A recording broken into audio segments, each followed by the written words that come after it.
Perguntado a Emmanuel, no livro Consolador da Mediunidade de Chico Xavier,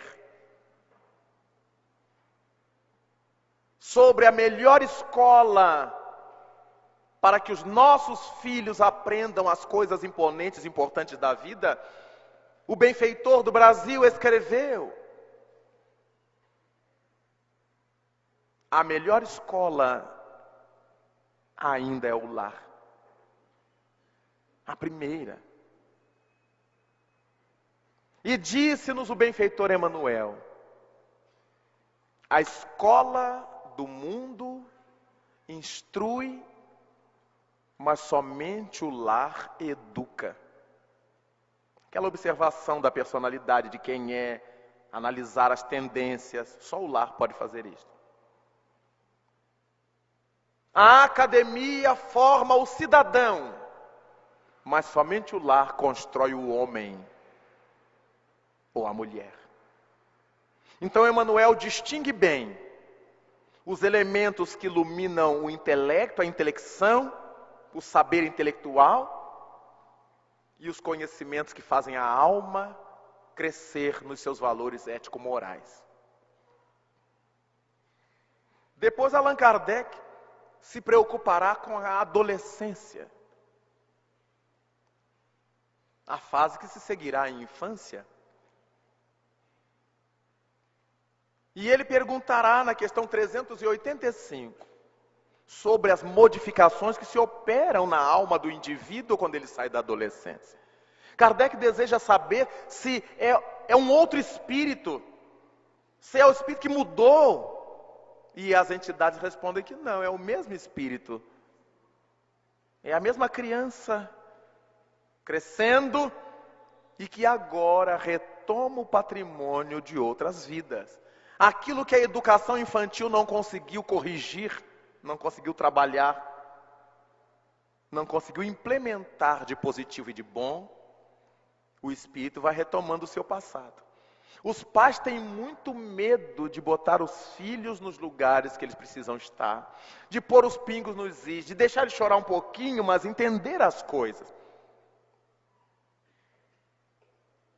Se a criança chora, amolece todos os corações, e daqui a pouco ela enxuga as lágrimas, e o homem velho se instala, cria raízes e nunca mais se tira. Então, é nessa fase da adolescência que o espírito retoma o seu patrimônio antigo. Se foram coisas boas, excelente. Se foram coisas ruins, lamentável. É nesse período que ele acorda para a vida. Na entrada da adolescência, ele começa a fazer a pinçagem, o rescaldo do seu passado. Muitas coisas vêm à tona, muitas coisas o fazem sofrer. Às vezes o adolescente, que era uma criança alegre, começa a se mostrar deprimido. É comum que na faixa da adolescência ecloda a faculdade mediúnica. E por causa disso, há momentos em que o adolescente está acordado, está tranquilo, está leve, há outros momentos que ele está soltando fumaça. E para complementar a inaptidão de muitos pais, que não se dão conta de que esse adolescente sofre e que os tem como aborrecentes. O adolescente está sofrendo a pulsão do seu passado que volta, a pressão de sua família que quer que ele seja assim ou assado, e a sociedade que não está nem aí para a família e lhe propõe outras coisas. Então ele está entre esse trio de exigências. A sua exigência natural, ele quer ser o que ele é, a família quer arrumar de outro jeito, e a sociedade faz-lhe outra propositura. Então o adolescente é esse indivíduo que ainda não se sabe, ele ainda não se estabilizou, ele não tem os pés no chão ainda, ele gosta e desgosta ao mesmo tempo, Ele briga comumente com as pessoas as quais ele mais ama.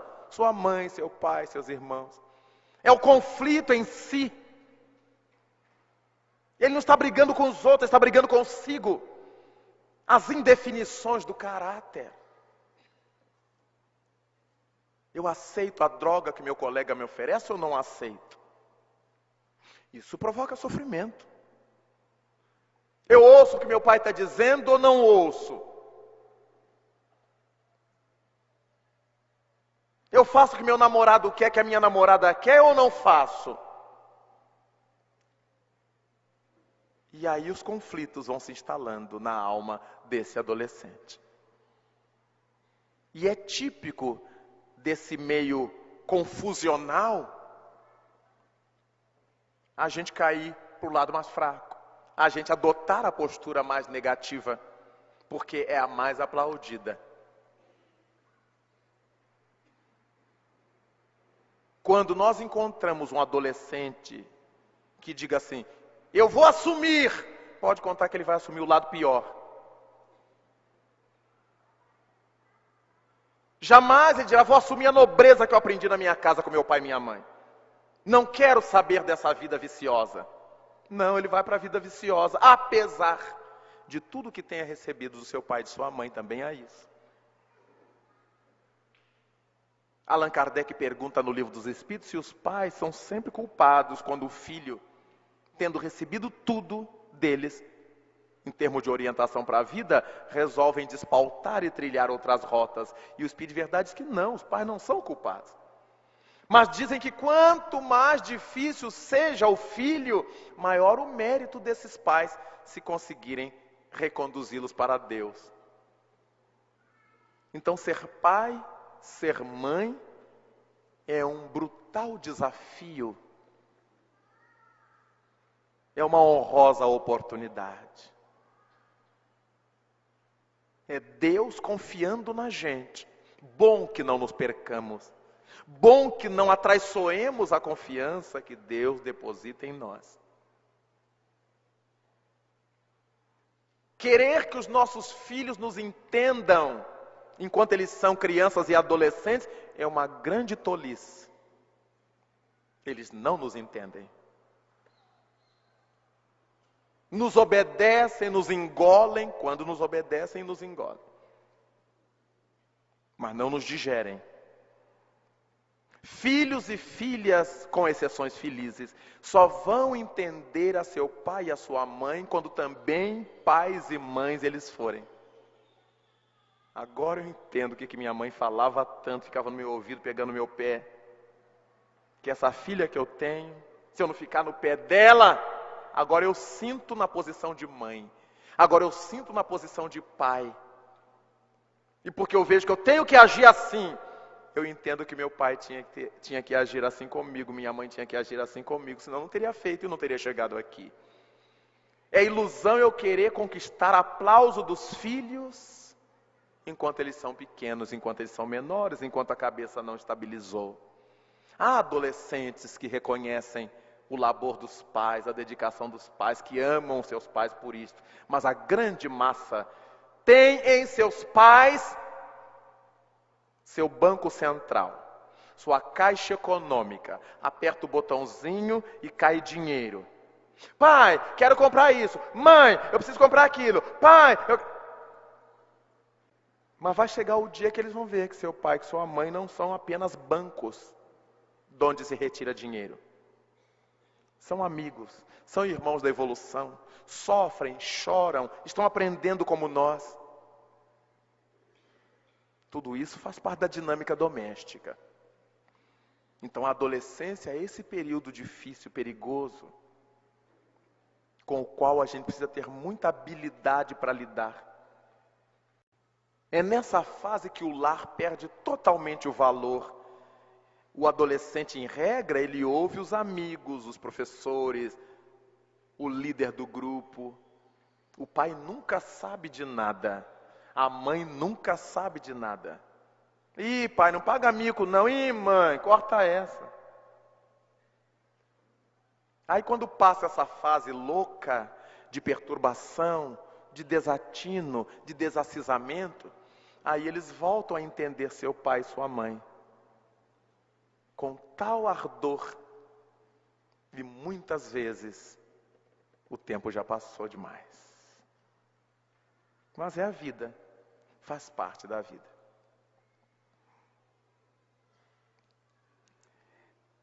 No processo da educação, como vimos, de identificar, de conhecer quem é o outro, quem é nosso filho, quem é nossa filha, que tipo de bagagens eles trazem, nós encontramos uma das grandes saídas para implementar o processo da não violência. No Livro dos Espíritos, quando Allan Kardec fez a pergunta 685, item A, sobre o atendimento aos necessitados que não têm família, que não têm ninguém por si, o Espírito de Verdade responde que a sociedade deverá fazer a vez dessa família que não existe para essas criaturas. E Allan Kardec apõe uma nota grande dizendo das questões econômicas do mundo, dos processos sociais do mundo, onde se não costuma levar em conta um fator primordial. E ele diz que esse fator primordial é a educação. Mas ele explica, não é a educação intelectual, é a educação moral. Porque a educação intelectual, todo mundo se ocupa com ela. Todo mundo quer pôr seu filho na escola, quer que ele estude, quer que ele consiga, quer que ele seja o primeiro. Mas a educação moral ninguém dá importância porque não dá ibope. O que é um homem bom, uma mulher boa?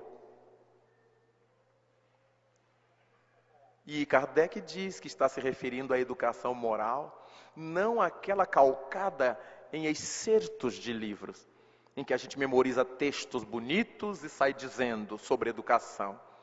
Mas ele diz que é aquela capaz de mudar o caráter, já que, segundo ele, educar é a arte de formar caracteres.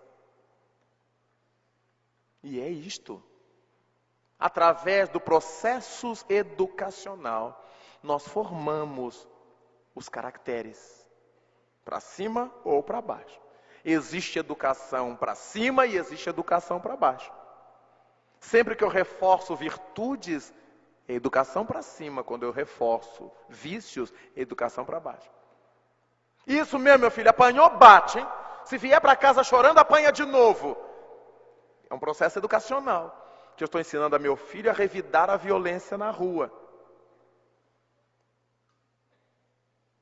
Só que hoje, se ele revidar, ele leva um tiro. Mas então eu vou ensiná-lo a ser covarde? Não, vou ensinar a ser homem, a ser mulher.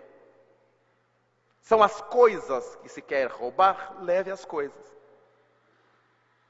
para que a gente preserve a vida.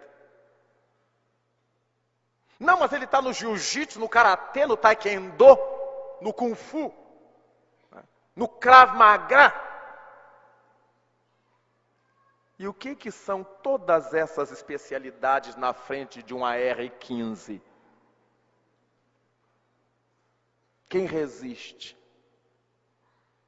Hoje a turma vem de AR-15 na mão. Então, quando a gente aprende que o valor maior não está nas coisas, está no ser, a gente entrega as coisas. E preserva o ser. Mas se eu ensinei a meu filho, a minha filha, a reagir diante da violência, eles poderão perder a oportunidade de continuar. E foi Jesus Cristo que propôs isso, não contender com o mal. Não era para a gente ser covarde, é para a gente ser lúcido. O mal não tem uma boa ética. Aliás, não tem ética. É aético. E a moral do mal é uma moral calcada na ética.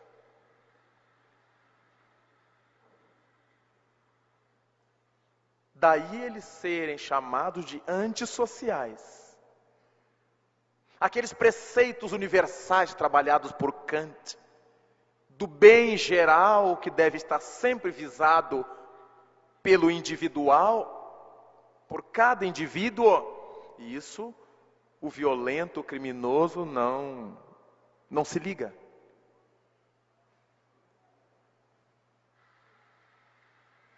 E não é por outra razão que Allan Kardec pergunta aos espíritos por que é que o mal se desenvolve tanto no mundo em prejuízo do bem. No Livro dos Espíritos, na pergunta 932.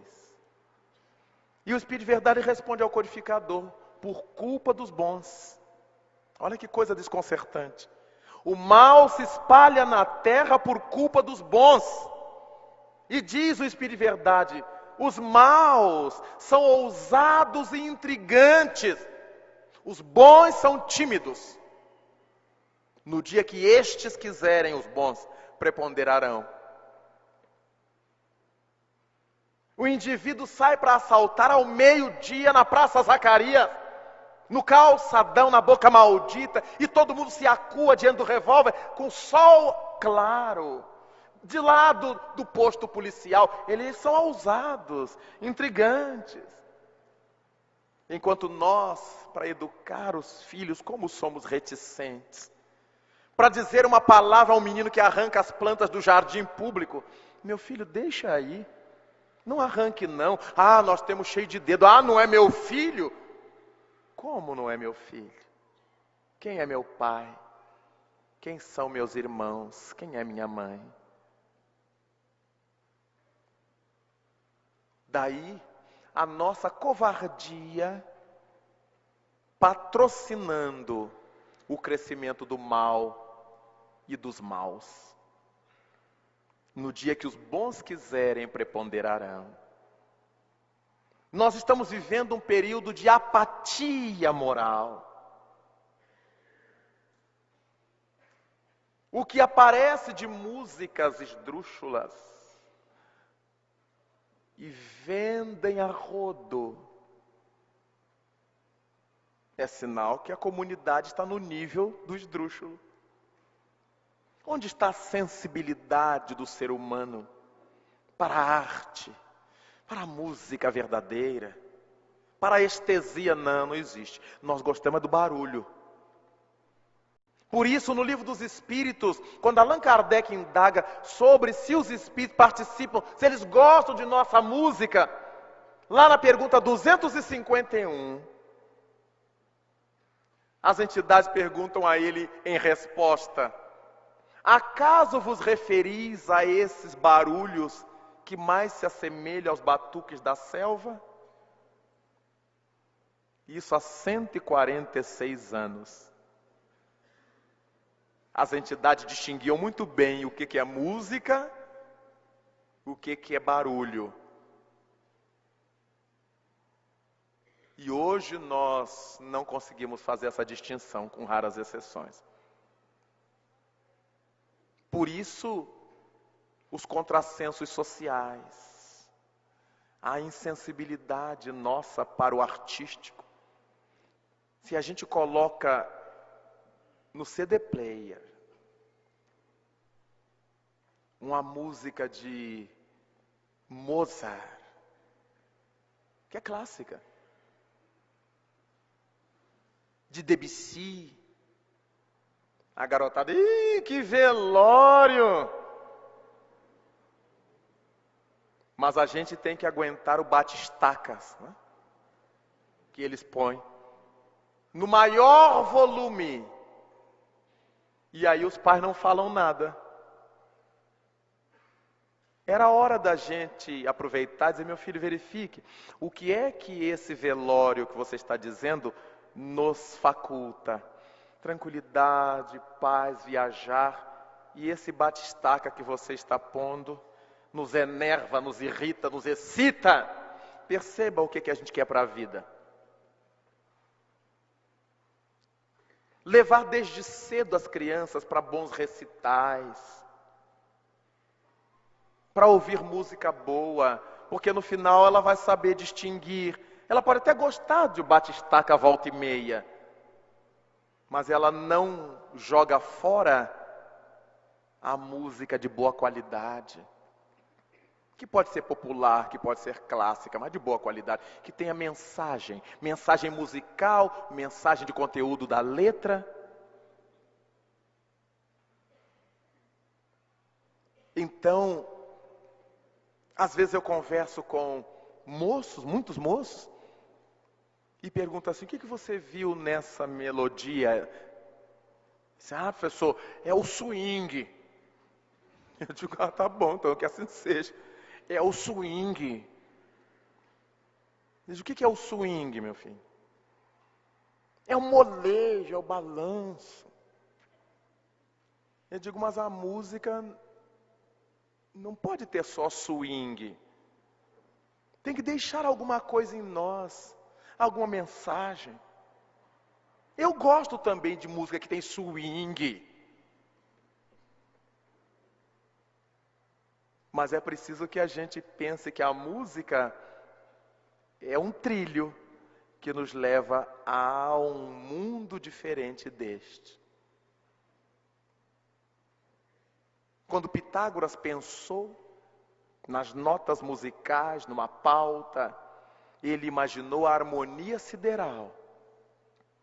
E disse que a gente só não escuta a melodia sideral porque não há o contraste do silêncio e da musicalidade. Nós já nascemos mergulhados nesse som sideral, então nós não temos como destacá-lo, distingui-lo, já vivemos mergulhados nele. Mas se nós vivemos num universo em que os corpos se movimentam, ao movimentar-se em plena substância, mergulhadas nessa substância, hão de emitir algum tipo de som. E ele cria a ideia da harmonia sideral, da pauta musical, dos compassos, matemático que era, para que cada nota seja dita de uma forma diferente.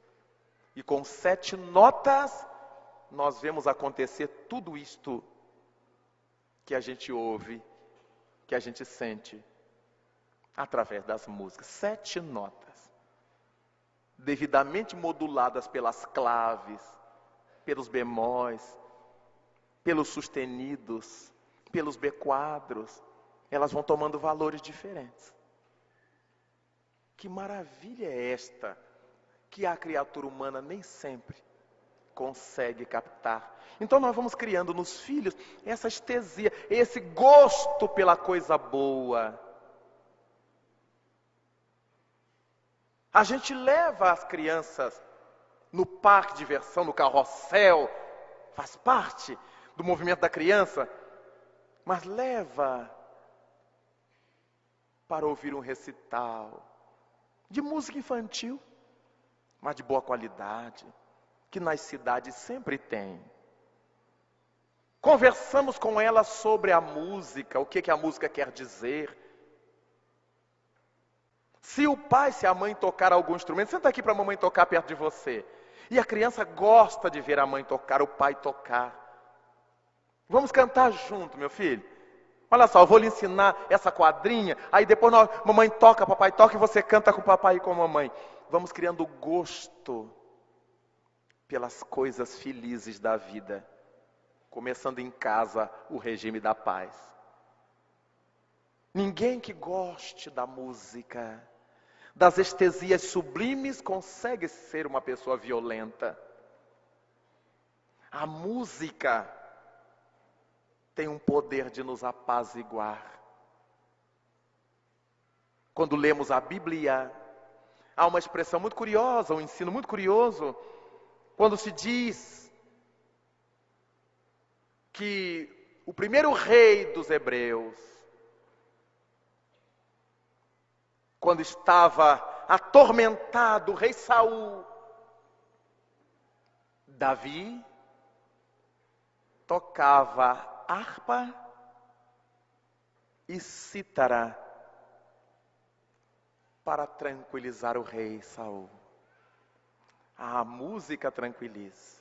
Hoje se trabalham terapias musicais, músicas terapêuticas, musicoterapia. E a gente joga tudo isso fora. Os meninos botam nos ouvidos o Walkman e se sacode o tempo todo com aquilo gritando na cabeça: como é que eu os quero equilibrados? Os carros passam pela gente nas ruas fechados e trepidam. Como é que pode ser uma pessoa equilibrada? No mínimo é surda. A gente poderia ter trabalhado esse caráter desde cedinho. Meu filho, para a gente ouvir bem, não pode ser muito alto, como não pode ser muito baixo. E a gente vai harmonizando a criatura. A educação que molda caracteres, segundo Allan Kardec. Nós não somos, como propõe a doutrina sociológica, frutos do meio em que vivemos. Mas nós sofremos muita influência do meio. E por que não somos frutos absolutos do meio? Porque nós também influenciamos sobre ele. De modo que vale a pena a gente começar a trabalhar em nossa criança o gosto pelo belo, pelo bom, pelo divino. O divino da música, o divino da pintura, o divino da escultura. A gente mostra para a criança: olha essas linhas, meu filho. Olha como ele interpretou a natureza, olha que coisa bonita. E a criança vai tendo interesse por aquilo. Compra as revistas que tratam de arte, deixa ao alcance delas. Desde novinhas a criança gosta de folhear. Depois ela vai entendendo. Quando começa a ler, vai lendo. Mas desde cedo elas estão acostumadas com aquelas imagens. Ao invés de nós levarmos para casa para assistir junto das crianças os filmes violentos, de guerra, a gente leva os musicais, os filmes inteligentes, onde ela tem tanto a aprender conosco, a gente discute com ela depois, conversa com ela depois. Veja que o lar tem tanto para fazer, só que os pais já não têm tempo para gastar com os filhos. Mas é notável que Exupéry coloca na boca do Pequeno Príncipe uma expressão bonita e profunda. O que faz com que o jardineiro ame a sua rosa é o tempo que ele despende com ela. Então, quanto mais os pais se envolvem com os filhos, ele começa a descobrir as coisas bonitas dos filhos. E vai amando mais esses filhos. Os pais não têm o dever de levar dinheiro para casa, de dar comida, de dar roupa. Não são suínos os filhos. Que a gente dá um lugar para morar, comida e está tudo resolvido. É preciso conviver, estar com eles. Arrancar deles. Conhecê-los, educá-los. Conhecer as inclinações, as tendências. E colocar o melhor, que a gente sabe e que tem condição de colocar. É tão bonito quando a família consegue entender sua missão, sua proposta, diante do quadro da divindade, do plano da divindade. Dessa maneira, nós verificamos no Evangelho segundo o Espiritismo, Santo Agostinho conclamando os espíritas a prestar atenção nisto. Os espíritos que vêm à Terra, eles vêm para evoluir. Sofrereis quando os virdes atormentados na terra por omissão vossa. E pedireis ao Senhor o ensejo de voltar para socorrê-los. Quantas vezes isso acontece? Os pais desencarnados, as mães desencarnadas, desesperadas no além, porque descobrem que determinada defecção dos filhos, traição dos filhos, criminalidade dos filhos, estão atrelados à falta de orientação, à falta de cuidados que eles podiam ter dado. Allan Kardec ouve dos Espíritos, em um livro dos Espíritos e no Evangelho segundo o Espiritismo, que esse trabalho da educação não exige o saber acadêmico, exige bom senso. Não exige que a gente seja diplomado, senão filho de doutor, todos seriam muito bem formados e educados moralmente, quando não é a realidade absoluta. É importantíssimo então saber que todos nós, quando recebemos nos braços os filhos, é Deus confiando na gente.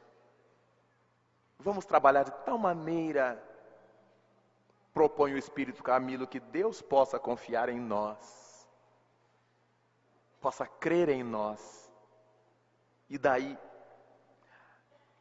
a nossa realidade, diante do quadro de violência, é a de que ela começa onde devia terminar, na estrutura doméstica. Explode depois por onde passa o espírito e o infelicita. E nós vamos encontrando os quadros terríveis de pais matando os filhos literalmente. Não consegue mais nada com eles. Eles enveredaram pelo caminho das drogas. Nesse último mês, 2 casos em São Paulo e no Rio de Janeiro. Do pai que matou o filho drogado. Num caso, porque o filho ia avançar sobre a mãe, e o pai atirou nele. E no outro caso, o filho queria vender as coisas no desespero para adquirir droga. Que miséria! E o pai matou o filho e se entregou à polícia. Que tragédia doméstica, onde tudo começou.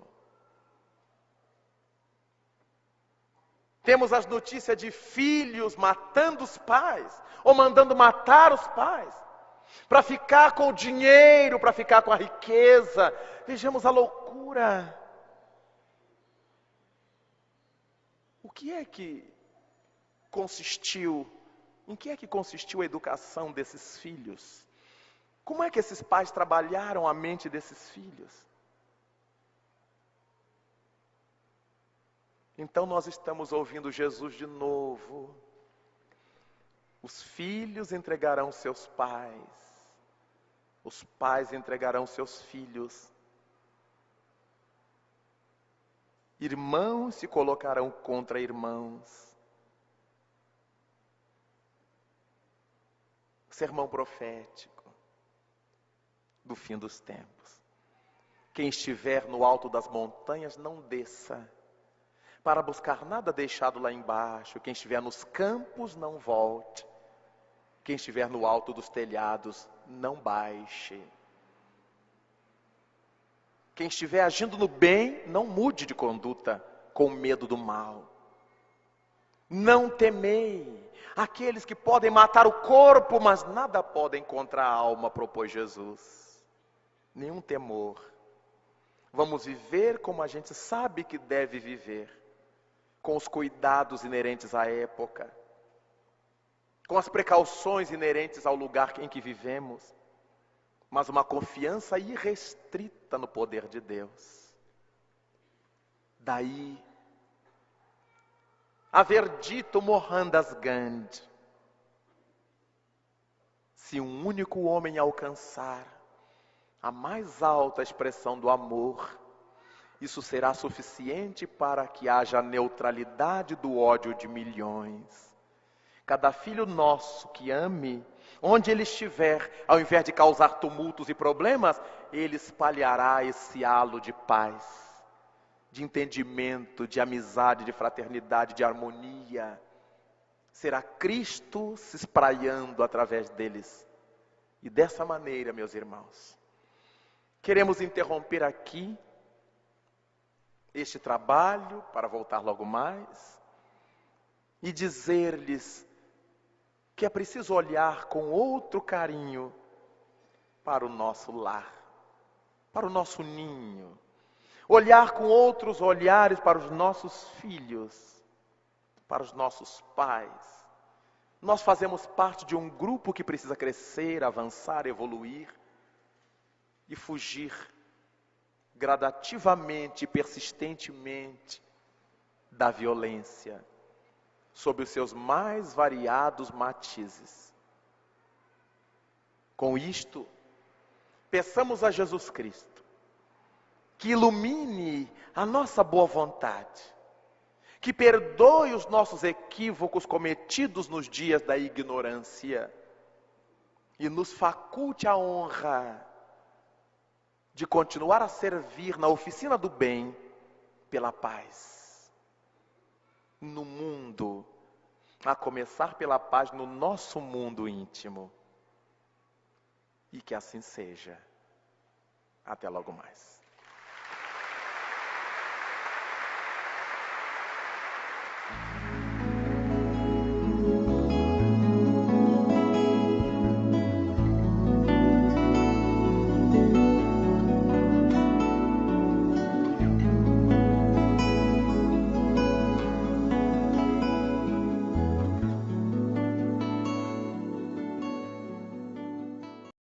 Meus queridos irmãos, nessa parte concluinte da nossa fala, resta-nos pensar dentro daquele quadro de educação e de violência que pontilhamos hoje cedo. Vale invocar outras formas de violência que vamos encontrando na sociedade. Mormente quando nos lembramos de que Allan Kardec escreve na nota que nos referimos da questão 685, item A, que não vale a pena dizer ao homem que ele precisa trabalhar. É necessário se lhe ofereçam condições para trabalhar. Então, uma das grandes violências que nós encontramos na sociedade contemporânea é a violência do desemprego. As diversas questões socioeconômicas associadas ao egoísmo vão fazendo com que um número cada vez maior de indivíduos não tenha acesso aos meios de trabalho, não tenha acesso ao mercado de trabalho e, conseguintemente, não tenha acesso ao salário. E como ficará a mente de uma criatura qualquer que está impossibilitada de ganhar sua vida material com o seu trabalho, com o seu emprego? Mormente, se esses indivíduos são pais, são mães de família, são tutores de família, são arrimos de família. Então essa é uma das grandes violências que o mundo da globalização ainda não conseguiu atender. Vivemos com o discurso e as práticas da globalização ainda um processo sociopolítico que beneficia aos que mais têm. É óbvio que esperamos que nesse processo de globalização um dia possam os menos aquinhoados, os mais desprovidos sociais, encontrar também seu lugar ao sol. Mas de momento, os pobres se fazem mais pobres, os ricos se fazem mais ricos, e vai desaparecendo em nossa realidade social a classe média. Quando nós pensamos em termos de Europa, de primeiro mundo, os estudiosos da sociologia vão nos mostrando o processo de proletarização das comunidades de classe média. Óbvio que esse processo egoístico, cujo centro, cujo imo, cujo âmago é o capital, tem sido de uma crueldade incomparável, representando um processo violento, levando criaturas ao desespero, à criminalidade, à prostituição, na proporção da fragilidade de suas mentes, de acordo com a fragilidade daqueles processos educacionais a que nos reportamos, que são forjados desde a infância. Então, uma das formas grotescas de violência social é a violência do desemprego. No rastro desse desemprego violento, nós nos deparamos com a fome. E como podemos pensar em fome num país como o nosso? É um dos países onde há maior quantidade de lixo rico no mundo. Isso significa dizer que vai para o lixo materiais e produtos ainda em condições de uso, pelos hábitos que muitos criaram, que muitos criamos, de não comer no jantar a sobra do almoço, então vai fora. De não comer no almoço a sobra do jantar, então vai fora. E porque compramos muito para guardar, perde-se a validade e pomos no lixo. Coisas não utilizadas ainda, mas que já perderam a validade. Então essa é uma forma de violência. A violência da fome que nós sabemos graçar. Mas em função daquele processo educativo deformado a que nos reportamos, quantas são as pessoas que passam fome, não porque não possam comprar comida, não porque não tenham emprego, mas porque preferem gastar em moda, em etiqueta, em carros do ano, em viagens, para não perder o pique da vivência social de alto nível, embora o estômago esteja roncando. Pessoas que costumam visitar parentes e amigos nas horas das refeições, para não ter que fazer em casa e economizar. Todas essas são notas que sabemos que existem na sociedade. Então, a fome, por completa incapacidade de se conseguir, e a fome por causa da vaidade, da exibição de um poder socioeconômico que já não se tem. O que nos faz recordar a história dos nobres falidos, dos períodos medievais e seguintes. Eles perdiam tudo, mas não perdiam a pose.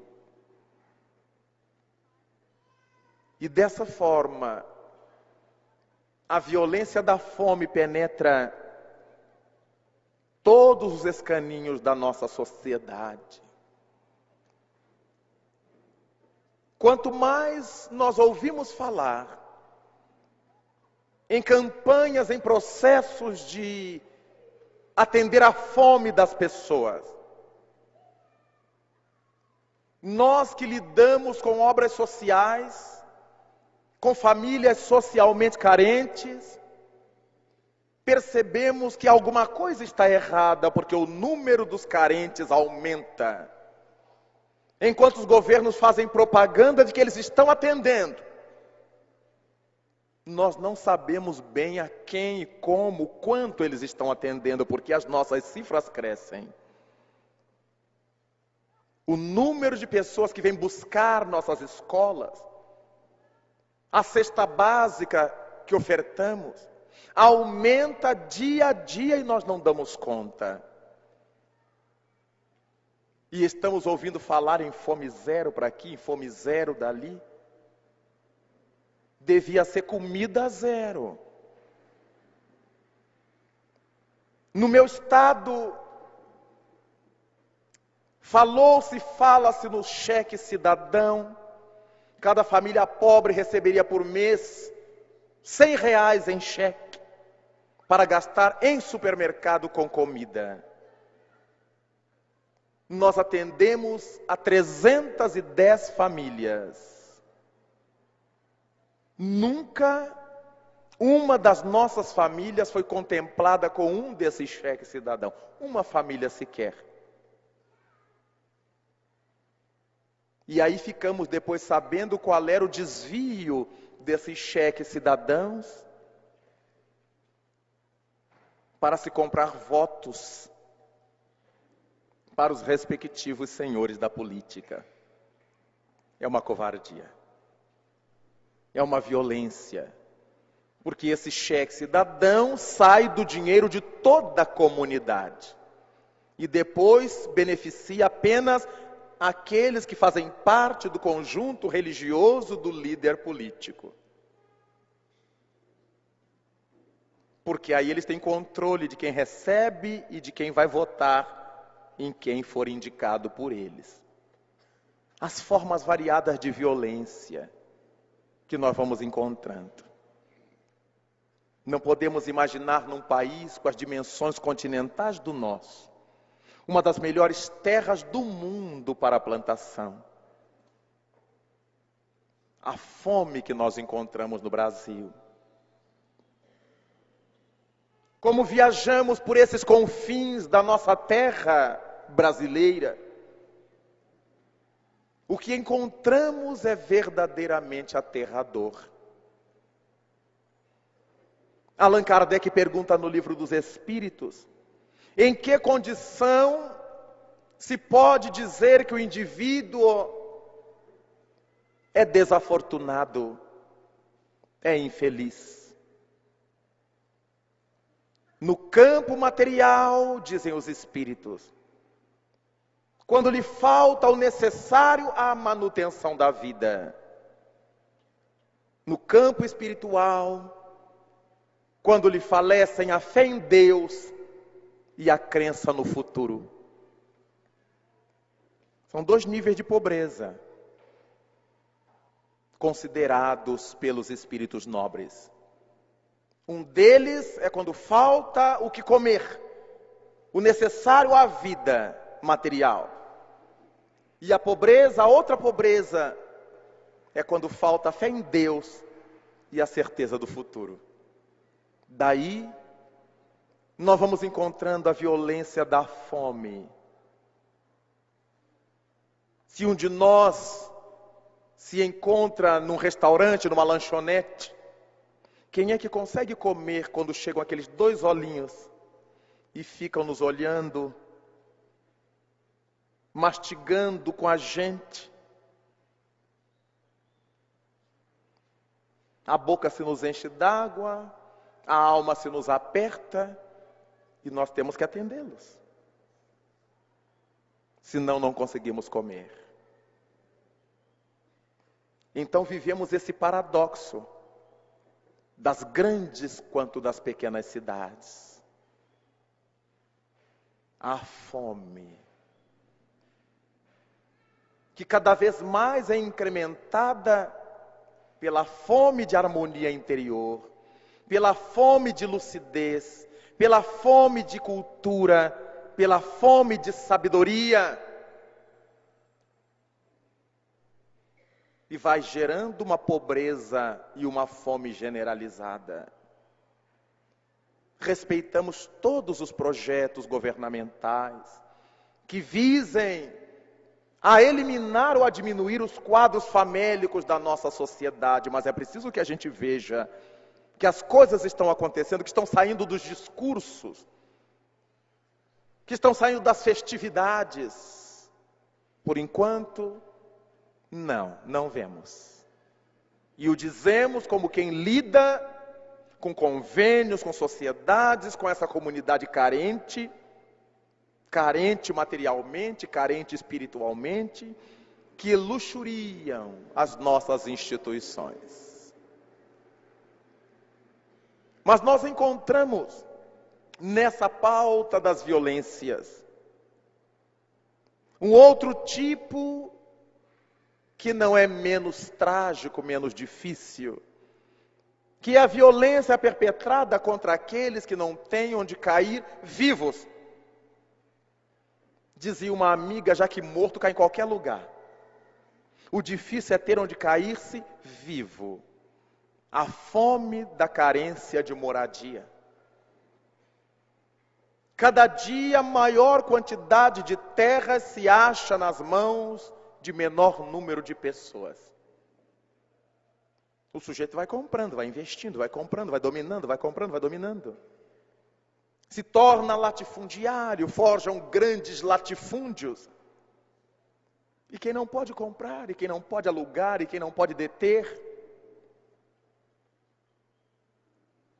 a falta de moradia levando a incontável leva de pessoas para os guetos, para debaixo das pontes, para as sarjetas, para que vivam debaixo das marquises, para que perambulem nas ruas, atormentados.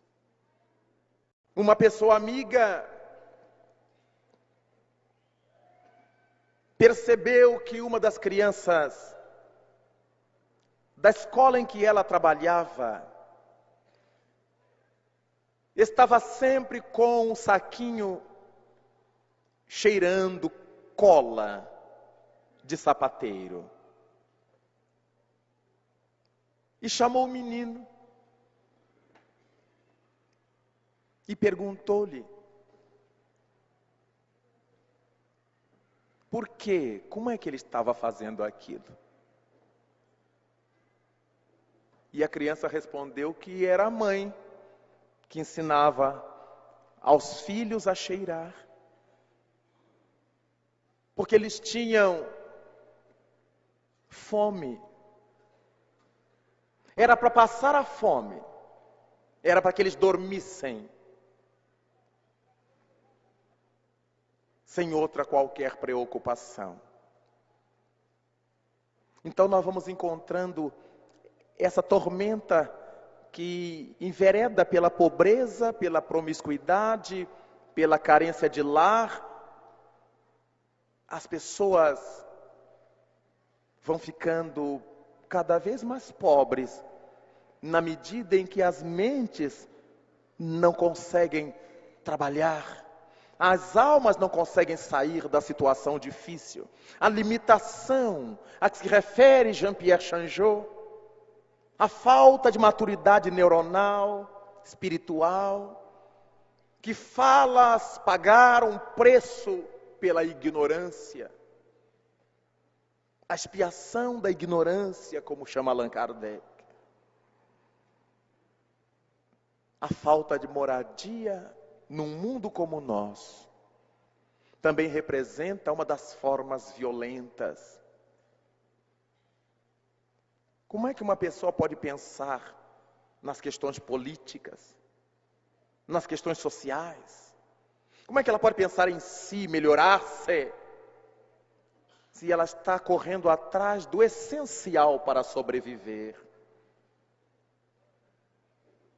O alimento, um lugar para morar, para cair viva. Quantas violências! Curiosamente, a nossa sociedade resolveu a questão de um modo muito simplista, a começar das nossas autoridades constituídas, com exceções felizes. Dar às famílias a cesta básica. É uma violência porque impõe a cada família comer e usar aquilo que lhe é dado. O indivíduo não tem direito de entrar no empório, no supermercado e escolher o que quer levar para sua casa. Nem de selecionar qualidade, nem de selecionar preços, ou de selecionar produtos. É que se a gente der o dinheiro, eles vão comprar tudo de biscoito, mas eles vão comer biscoito. É a liberdade deles comer biscoito o mês inteiro, a semana inteira. Então nós queremos patrulhar a própria doação, quando deveríamos nortear a família atendida para que ela se melhorasse, oferecer recursos e cobrar resultados. Não, todos estão agora documentados, então vamos atrás de trabalho. Vamos conseguir trabalhos para vocês. Tem que trazer a carteira assinada, tem que trazer a carteira mostrando que está trabalhando. Para dar a essas criaturas de mente muito singela uma responsabilidade. Porque a maior parte das pessoas atendidas imagina que o mundo é esse paternalismo a qual nos acostumamos. Todo mundo ganha as coisas, no mundo não se ganham as coisas. As coisas são conquistadas, são adquiridas, são compradas. Então esse processo educacional de querer que as famílias atendidas, que as pessoas assistidas apresentem um resultado social, isso é importantíssimo, já que a doutrina espírita é educativa. A proposta do trabalho social espírita é de promoção humana, é de promoção social. Não é de doação ininterrupta, sem nenhuma contrapartida. A nossa proposta de espíritas, considerando o nosso lado, não pode ser de forjar quadros de necessitados e manter isto ad eternum. A proposta espírita é de fazer com que os necessitados gradualmente deixem de sê-lo, possam conseguir com seus próprios esforços, trabalhos, recursos, a manutenção de suas vidas. Lhes estendemos as mãos durante um tempo até que eles possam se reerguer. Então, a carência de trabalho, a carência de comida, a falta de moradia, são violências terríveis. Daí, nós temos que parar para pensar que a violência, vale repetir, não é apenas o assalto à mão armada que encontramos nas ruas, as agressões, os homicídios que vemos aqui e ali, mas é também e fundamentalmente a carência dessas coisas. Outra forma de violência é a carência de escolaridade, de escola. Quantas são as crianças que não têm acesso à escola? Em alguns lugares por falta de escola, em outros lugares porque elas têm que ajudar os seus pais na roça, no plantio, na colheita, para que a família sobreviva. Surgem os discursos demagógicos, mas a criança não pode trabalhar. E como é que aquele pai de 5, 6, 10 filhos vai fazer para manter a vida da família? Porque a criança não pode trabalhar, mas não tem contrapartida. Como é que aquele homem, aquela mulher vão fazer para alimentar essas bocas todas sem contar com elas mesmas para ajudar? A necessidade premente. Eles preferem enfrentar a ameaça da prisão, mas ter o que dar de comer para os filhos. Então, desde cedo, os meninos têm que acompanhar. Nós olhamos de um lado sempre simplista, porque nossos filhos estão bem alimentados, comem até demais ou nem querem comer. Nós temos para pôr fora, jogamos o nosso lixo rico a cada dia fora. Então para nós é muito tranquilo, como disse um dia Maria Antonieta: se não há pães, deem-se-lhes.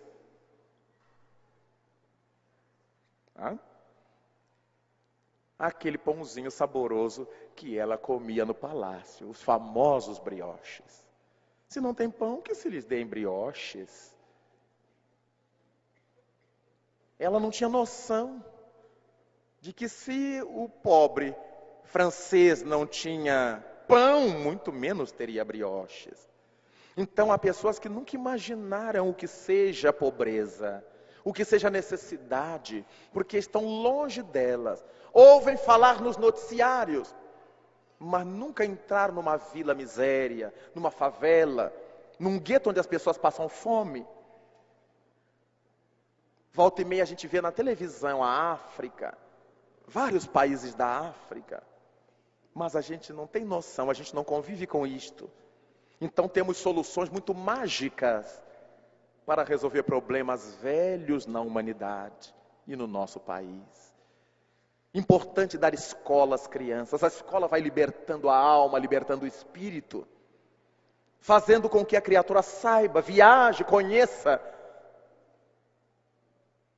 a instrução que nos ajuda a pensar a vida melhor. Como lembra o notável condoreiro, nosso poeta Castro Alves: livros a mancheias e deixa o povo pensar. Ensinar as criaturas a aprender, ensinar as criaturas a pensar, através da escolaridade, que será acompanhada pela orientação doméstica, pela evangelização da família. Evangelização que a família promove com as ações de cada dia, com as lidas de cada dia, com seus altos e baixos, mas sem perder o fio da meada das propostas do reino de Deus. Então, educar, diz Allan Kardec, é a regra de formar caracteres, é a arte, é a ciência de formar caracteres. E nesse bojo de violência, é preciso não só dizer ao indivíduo que ele precisa trabalhar, mas dar-lhe condições para isto, dar-lhe emprego, dar-lhe recursos para trabalhar. É necessário que nós nos conjuguemos em nível de vida geral, nas sociedades políticas, na administração pública, nas sociedades religiosas, ao invés de nos tornarmos paternalistas, porque sabemos a razão que leva muitos indivíduos a essas situações difíceis, que nós aprendamos a ajudá-los no processo da emancipação, da promoção humana. Trabalhar, ainda que nas coisas simples, carpir um gramado aqui, um matagal ali, carregar pedras, tirar um lixo para ganhar seu salário, convertendo-se a esmola em salário. Criar escolas profissionalizantes, trabalhos profissionalizantes na nossa cidade, na nossa sociedade, na nossa instituição religiosa, para que as pessoas ganhem, ainda que pouco, mas com o suor do seu rosto, com o calo das próprias mãos. Há tantas formas de violência. E como Jesus Cristo disse um dia: deixai que venham a mim os pequeninos, porque deles é o reino dos céus. Outra violência que encontramos é o impedimento de muitos adultos a que as crianças se aproximem de Jesus. Ela é muito novinha, deixa crescer que escolhe. As crianças têm seu livre-arbítrio, ela não quer ir. É o melhor que a gente tem para dar aos filhos, é essa bagagem cristã, é essa bagagem espírita, que nos faz felizes e que certamente nutrirão ou nutrirá a felicidade dos nossos filhos. Uma grande violência é impedir que elas se aproximem de Jesus, pela omissão, pela preguiça de sair sábado à tarde e levá-la à instituição, ou sair domingo de manhã e acordar mais cedo para levá-la à instituição. Então é melhor deixar como as coisas estão. Ah, não, aqui em casa todos nós somos espíritos, avós eram espíritos, pais são espíritos. Aí não precisa trabalhar os filhos. Nós herdamos o espiritismo por osmose? De jeito nenhum. Vivendo na doutrina, com trabalho de evangelização, nós sabemos como é difícil enfrentar o mundo, a começar por enfrentar o nosso próprio mundo íntimo. Imaginemos sem essas bases da orientação de Jesus. Daí, poderíamos enumerar diversas formas outras de violência, mas nos detemos aqui, para que possamos avaliar que o processo da macroviolência, dos homicídios, dos suicídios, dos entrechoques classiais, raciais, derivam-se dessas desestruturas basais, que, como vimos hoje, começam na vivência do lar. mas certos de que não há mal que sempre dure, e que é necessário que o mal chegue ao excesso, como informa o livro dos Espíritos, a fim de que o ser humano sinta a necessidade do bem e das reformas. Nós estamos nesse auge da tormenta, nesses paroxismos da loucura.